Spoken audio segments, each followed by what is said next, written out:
Hello and welcome to Middle East Matters here on France 24, bringing you reports from across the region. I'm Jade Barker. Coming up in the programme today, rape, kidnappings and even forced marriage, just some of the horrors Iraq's Yazidis say Islamic State militants are inflicting upon them. But help has arrived in the form of Kurdish militants from neighbouring countries. Plus, a huge task ahead. We take a look at the challenges facing Iraq's new Prime Minister-designate, Haider al-Abadi, amidst the ongoing unrest. And healing wounds or dwelling on the past. Lebanese filmmakers remain fixated with turning their lens on the country's civil war, but many say they're fed up with seeing it depicted on screen. First, the ongoing insurgency by the Islamic State organization in Iraq has sent tens of thousands of members of the Yazidi ethnic minority fleeing for their lives. The Sunni militants regard the Yazidis as devil worshippers and have massacred those who've refused to convert to Islam. France 24 reporters caught up with refugees near Mount Sinjar who spoke of kidnappings and rape at the hands of the Islamists. The Kurdish guerrillas from neighbouring countries are now providing hope for Iraq's Yazidis that they could return home. Dirt tracks leading through the desert towards Mount Sinjar. The driver is anxious. The jihadists are there, just behind that village. And they're probably also on this side. Day after day, Yazidis continue to flee ISIS's killers. Is the road safe this way? Yeah, it's fine. Though we're in the north of Iraq, it was Kurdish guerrillas, mostly from neighboring countries, who opened this humanitarian corridor.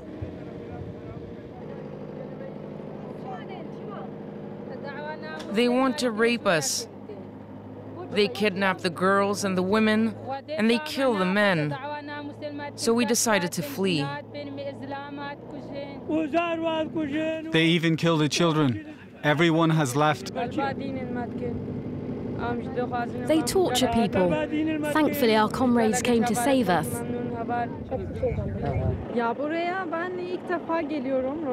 It's my first time around here. I came from Syria to help the Yazidi people. Experts in guerrilla warfare, the Turkish-based PKK fighters and their Syrian allies may have secured the route, but the situation remains volatile. Jihadist fighters are right there, on the other side.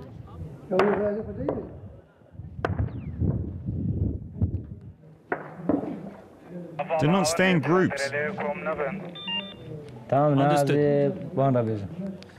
Under fire from the Sunni extremists, fighters are deployed. There are casualties every day.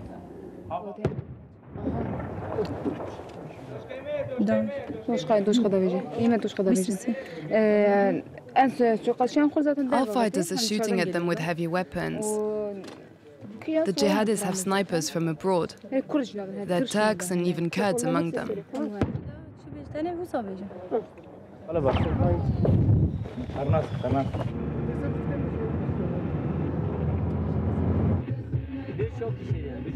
We're escorted to a safer place, high in the PKK-controlled mountains.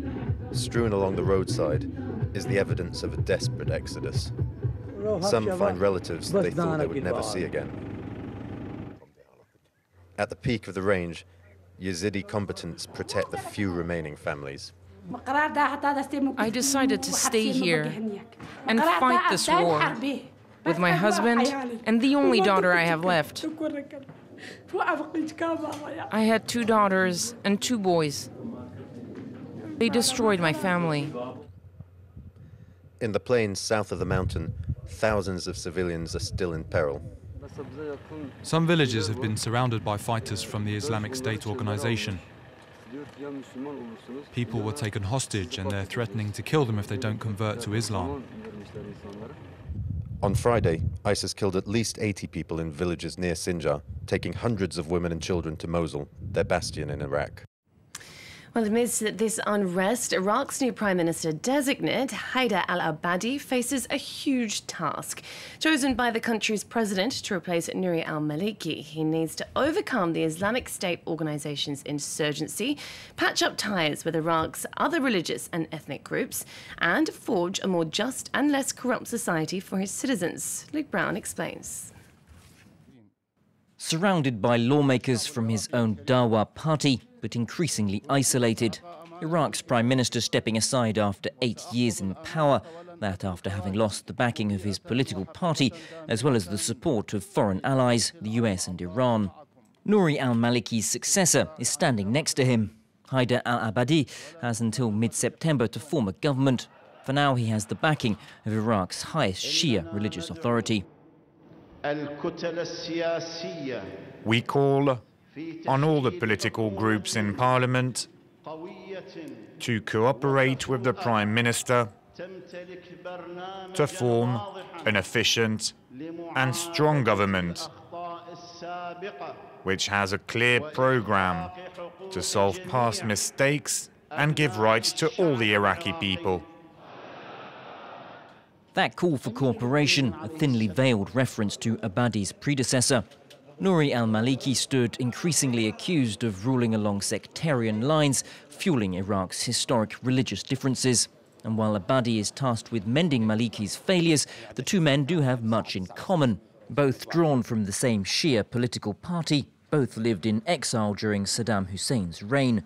Maliki fleeing Baghdad for Iran and Syria, while Abadi left for the United Kingdom in 1970. That exile ending in 2003 with the fall of Saddam. Maliki, also a relative unknown when he rose to Prime Minister in 2006, became reputed for his own authoritarian bent. Abadi, meanwhile, has fostered an image as a more moderate and less divisive political figure, chosen as Vice Speaker of Parliament in July. Aged 62, the former electrical engineer takes control of a country in turmoil and at a crossroads. The new Prime Minister has two main tasks to achieve. The first is to fight terrorism, and the second is to fight the financial corruption which has prevailed in government institutions. Indeed, the task facing Abadi is daunting, not only combating the jihadist threat in the north, but also reversing Iraq's entrenched graft, in part responsible for the Iraqi military's defeats. He also has to reconcile the country's Shia and Sunni communities, as well as strike a deal with the Iraqi Kurds. To do that, Abadi calling on all sides to put aside their differences and face the raging storms, he says, as one nation. The Prime Minister-designate then facing huge challenges. If he fails, it's the very future of a united Iraq that's uncertain. Next, security guards, protesters, and a trip to court. Not exactly how many people picture their wedding day. But amid the tensions stoked by the fighting in Gaza, the marriage of Morel and Mahmoud became a national political issue. The crux of it, she comes from a Jewish family and has converted to Islam. He's a Muslim Arab. Charlotte Hawkins has a story. The happiest day of his life, beginning with a trip to court.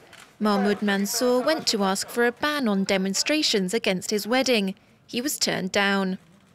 We coexist in Jaffa, and we will continue to coexist.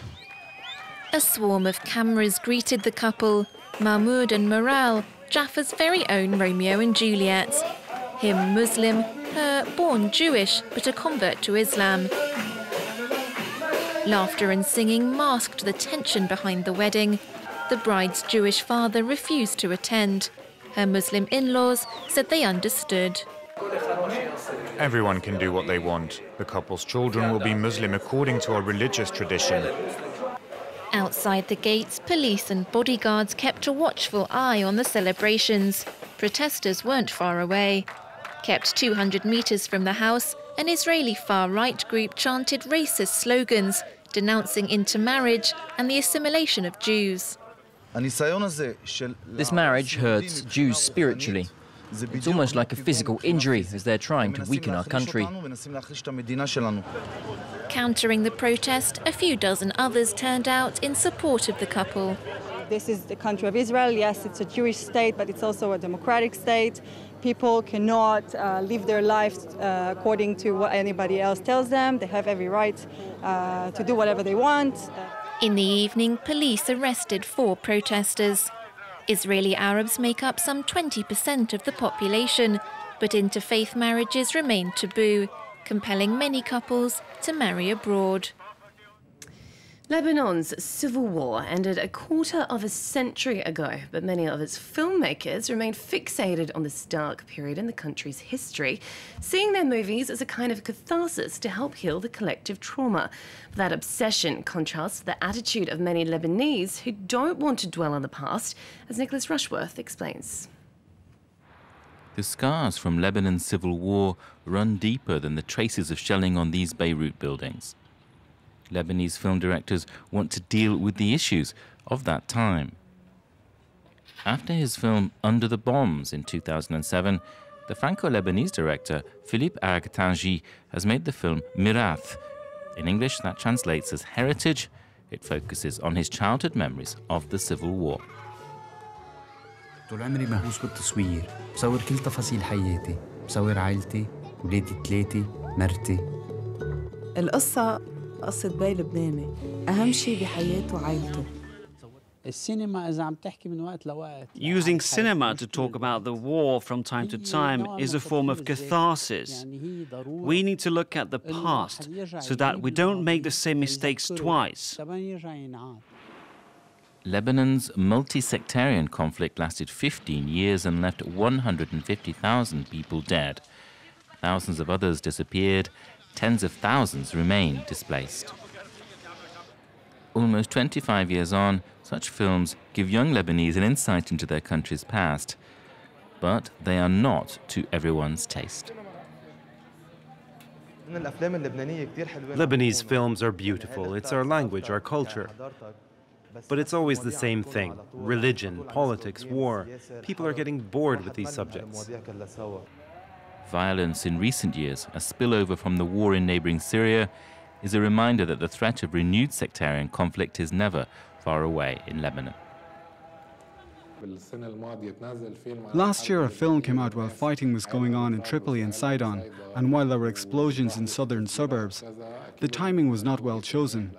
People are experiencing conflict now, so they don't want to hear about past wars. Lebanese students today are not taught about the war in schools because the subject is deemed to be too sensitive by some. That leaves the arts, especially filmmakers, with the task of giving the subject some closure. Well, that brings us to the end of this week's edition of Middle East Matters. See you again next time, and meanwhile, do stay tuned to France 24.